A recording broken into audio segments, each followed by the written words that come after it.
ಎಲ್ಲರಿಗೂ ನವರಾತ್ರಿಯ ಶುಭಾಶಯಗಳು. ತಾಯಿ ಕಾಳರಾತ್ರಿಯ ಅನುಗ್ರಹ ಎಲ್ಲರ ಮೇಲೂ ಇರಲಿ ಅಂತ ಪ್ರಾರ್ಥಿಸ್ತಾ, ಯೋಗದ ಸ್ಥಿತಿಯಲ್ಲಿ, ಸಾಧನೆಯ ಸ್ಥಿತಿಯಲ್ಲಿ, ಎಚ್ಚರ ಸ್ಥಿತಿಯಲ್ಲಿರುವಂತಹ ಯೋಗಿ ಇಲ್ಲಿವರೆಗೆ ಅವ ಏನು ಸಾಧನೆ ಮಾಡಿದ್ದಾನೆ ಅದೆಲ್ಲವೂ ಈಗ ಅವನೊಳಗೆ ಜಾಗೃತವಾಗಿ ಇದೆ.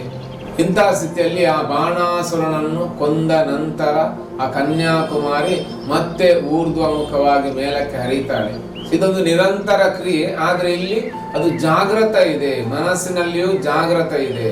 ಯಾಕಂದ್ರೆ ಅವ ಸಾಧನೆಯಲ್ಲಿರುವಂತಹ ಯೋಗಿ. ಹೀಗೆ ಅವಳು ಸಹಸ್ರಾರದಲ್ಲಿ ಅವಳಿಗೆ ಕಾಳರಾತ್ರಿ ಅಂತ ಹೆಸರು. ಇಂತಹ ಕಾಳರಾತ್ರಿ 7ನೇಯವಳು. ಇನ್ನು ಯಾರು ಕಾಳರಾತ್ರಿ ಅಂತ ಕೇಳಿದ್ರೆ, ನಮ್ಮ ಬೆನ್ನ ಹಿಂದೆ ನಿಂತು ನಮ್ಮನ್ನು ರಕ್ಷಿಸುವವಳು. ದೇವರಂತೇಳಿ ಏನೆಂದೇ ಗೊತ್ತಿಲ್ಲದೆ ಇರುವವನ ಹಿಂದೆಯೂ ನಿಂತು ಯಾರು ರಕ್ಷಿಸ್ತಾಳೆ ಅವಳು ಕಾಳರಾತ್ರಿ ಅಂತೇಳಿ. ಅವಳು ಇರುವುದು ಕತ್ತೆಯ ಮೇಲೆ ಕುಳಿತಿರು. ಇಲ್ಲಿ ಕತ್ತೆ ಯಾರು ಕೇಳಿದ್ರೆ ನಾನು ಕತ್ತೆ. ಯಾಕೆ ಅಂತ ಹೇಳಿದ್ರೆ ನನಗೆ ನನ್ನ ಹಿಂದೆ ಯಾರಿದ್ದಾರೆ ಅಂತ ಗೊತ್ತಿಲ್ಲ, ಅಥವಾ ಇಲ್ಲೊಂದು ದೇವರನ್ನು ಅಂತ ಒಂದು ತತ್ವ ಈ ಪ್ರಪಂಚದಲ್ಲಿ ಉಂಟು ಅಂತ ಗೊತ್ತಿಲ್ಲ. ಸೊ ಹೀಗೆ ಗೊತ್ತಿಲ್ಲದೆ ಇರುವಾಗಲೂ ಯಾರು ನನ್ನನ್ನು ರಕ್ಷಿಸ್ತಾಳೆ, ಇವಳಿಗೆ ಕಾಳರಾತ್ರಿ ಅಂತ ಹೆಸರು. ಜಯತ್ವಂ ದೇವಿ ಚಾಮುಂಡ ಜಯ ಭೂತಾಪಹಾರಿಣಿ ಜಯ ಸರ್ವಗತೆ ದೇವಿ ಕಾಳರಾತ್ರಿ ನಮೋಸ್ತುತೆ.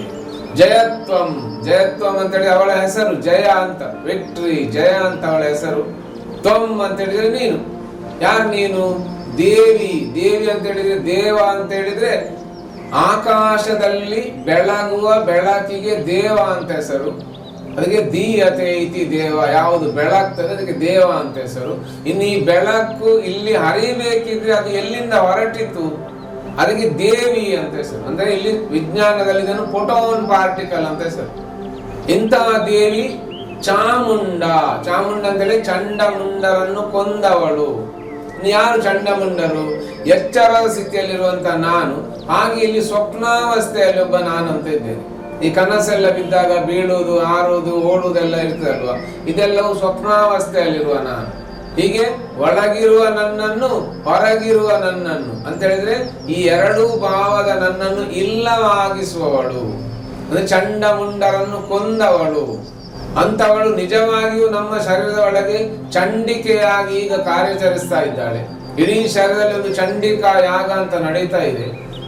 ಅಂತ ಚಂಡಿಕಾ ಯಾಗ ನಡೆಯುತ್ತಾ ಇರುವಂತಹ ಕಾಲಘಟ್ಟದಲ್ಲಿ ಅವಳು ಎದೆಯ ಮಧ್ಯದಿಂದ ಹೊರಗೆ, ಈಗ ನಾನು ಅಂತ ಈಗ ಹೊರಗೆ ಬಂದೆ ಅಂತ ಇದ್ರೆ ಅದು ಹೊರಗೆ ಇಲ್ಲಿ ಹರಿತಾ ಉಂಟು. ಇಲ್ಲಿ ಒಂದು ಉಯ್ಯಾಲೆ ಇದೆ, ಆ ಉಯ್ಯಾಲೆಯಲ್ಲಿ ಎದೆಯಿಂದ ಮುಂದಕ್ಕೆ ಚಲಿಸುವಾಗ ಅಲ್ಲಿಂದ ಮತ್ತೆ ಪುನಃ ಹಿಂದಕ್ಕೆ ಬರುವ ತನಕ ಅವಳಿಗೆ ಚಾಮುಂಡಿ ಅಂತ ಹೆಸರು.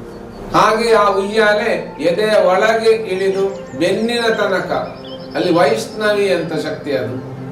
ಇನ್ನು ಬೆನ್ನಿನಿಂದ ಮತ್ತೆ ಪುನಃ ಅರ್ಧ ಚಂದ್ರಾತ್ರಿ ಮೇಲೆ ತನಕ ಅವಳಿಗೆ ಕಾಳರಾತ್ರಿ ಅಂತ ಹೆಸರು. ಹೀಗೆ ಇಲ್ಲಿ ಒಂದೇ ಶಕ್ತಿ 3 ಸ್ವರೂಪದಲ್ಲಿ ಕಾರ್ಯಾಚರಿಸ್ತದೆ. ಹಾಗಾದ್ರೆ ಈ ಎದೆಯಲ್ಲಿ ಮುಂದಕ್ಕೆ ಹರಿಯುವಂಥದ್ದು ಏನುಂಟು ಅದು ಕ್ಷತ್ರಿಯನ ಶಕ್ತಿ. ಹಾಗೆ ಇನ್ನು ಒಳಗೆ ವೈಷ್ಣವಿ ಸ್ವರೂಪದಲ್ಲಿ ಏನುಂಟು ಅದು ಬ್ರಾಹ್ಮಣನದ್ದು. ಹಾಗೆ ಯೋಗಿ, ಸನ್ಯಾಸಿಗಳು, ಸಾಧಕರ ಶಕ್ತಿ.